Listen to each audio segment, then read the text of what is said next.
আল্লাহ পাকের ওপর শুধু তাদের তাওবাই কবুলযোগ্য হবে যারা ভুলবশত পাপের কাজ করে, অতঃপর জানা মাত্রই তারা দ্রুত তা থেকে ফিরে আসে। মূলত এরাই হচ্ছে সেসব লোক যাদের ওপর মহান আল্লাহ দয়াপরবশ হন। আর আল্লাহ পাকই হচ্ছেন সকল বিষয়ে জ্ঞানী কুশলী। আর তাদের জন্যে তাওবা করার কোনো অবকাশই নেই যারা আজীবন শুধু পাপ কাজই করে।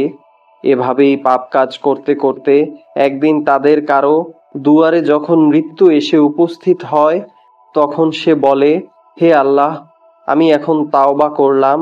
আসলে তাদের জন্যেও কোনো তাওবা নয়, যারা কাফের অবস্থায় ইহলীলা সাঙ্গ করল। এরা হচ্ছে সেসব লোক যাদের জন্যে আমি কঠিন যন্ত্রণাদায়ক শাস্তির ব্যবস্থা করে রেখেছি। হে মানুষ, তোমরা যারা ঈমান এনেছ, তোমাদের জন্যে কখনো জোর করে বিধবা নারীদের উত্তরাধিকারের পণ্য বানানো হালাল নয়। বিয়ের সময় মোহর হিসেবে যা তোমরা তাদের দিয়েছ, তার কোনো অংশ তাদের কাছ থেকে নিয়ে নেওয়ার জন্যে তোমরা তাদের আটক করে রেখো না, যতক্ষণ পর্যন্ত তারা প্রকাশ্য কোনো ব্যভিচারের কাজে লিপ্ত না হয়। তাদের সাথে সৎভাবে জীবনযাপন করো। এমনকি তোমরা যদি তাদের পছন্দ নাও করো, এমনও তো হতে পারে যা কিছু তোমরা পছন্দ করো না তার মধ্যেই মহান আল্লাহ তোমাদের জন্য অফুরন্ত কল্যাণ নিহিত রেখে দিয়েছেন। আর যদি তোমরা এক স্ত্রীকে আরেকজন স্ত্রী দ্বারা বদল করার সংকল্প করেই নাও, তাহলে মোহর হিসেবে বিপুল পরিমাণ সোনাদানা দিলেও তার কোনো অংশ তোমরা তার নিকট থেকে ফেরত নিও না।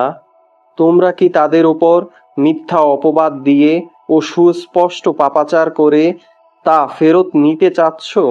তোমরা মোহরানার সে অংশটুকু ফেরত নেবেই বা কি করে? অথচ বিভিন্নভাবে তোমরা তো একে অন্যের স্বাদ গ্রহণ করেছ। তাছাড়া এর মাধ্যমে তারা তোমাদের নিকট থেকে বিয়ে বন্ধনের পাকাপাকি একটা প্রতিশ্রুতিও আদায় করে নিয়েছিল, যা তোমরা ভেঙে দিয়েছ। নারীদের মধ্য থেকে যাদের তোমাদের পিতামহরা বিয়ে করেছে, তাদের তোমরা কখনো বিয়ে করো না। হ্যাঁ, এ নির্দেশ আসার আগে যা হয়ে গেছে তা তো হয়েই গেছে। এটি আসলেই ছিল এক অশ্লীল নির্লজ্জ কাজ এবং খুবই ঘৃণ্য ও নিকৃষ্ট আচরণ।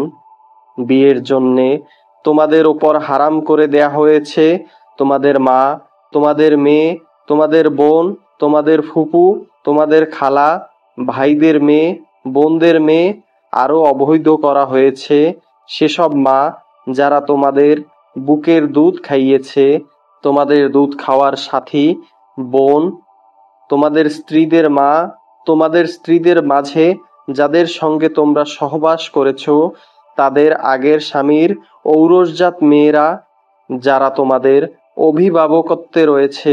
অবশ্য যদি তাদের সাথে তোমাদের শুধু বিয়ে হয়ে থাকে কিন্তু তোমরা কখনো তাদের সাথে সহবাস করনি, তাহলে তাদের আগের স্বামীর মেয়েদের বিয়ে করায় তোমাদের জন্য কোনো দোষ নেই।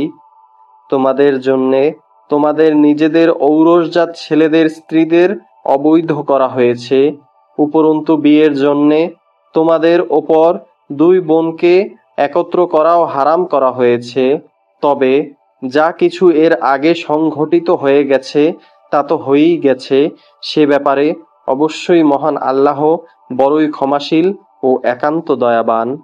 নারীদের মাঝে বিয়ের দুর্গে অবস্থানকারীদেরও তোমাদের জন্যে অবৈধ করা হয়েছে। তবে যেসব নারী যুদ্ধবন্দী হয়ে তোমাদের অধিকারে এসে পড়েছে, তারা ছাড়া এ হচ্ছে বিয়ের ব্যাপারে তোমাদের ওপর আল্লাহ পাকের বিধান।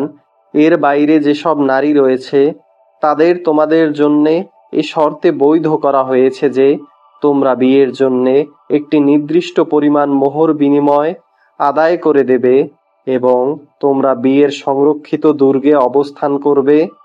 তোমরা অবাধ যৌন স্পৃহা পূরণে নিয়োজিত হবে না। অতঃপর তাদের মধ্যে যাদের তোমরা এর মাধ্যমে উপভোগ করবে, তাদের মোহরের বিনিময় ফরজ হিসেবে আদায় করে দাও।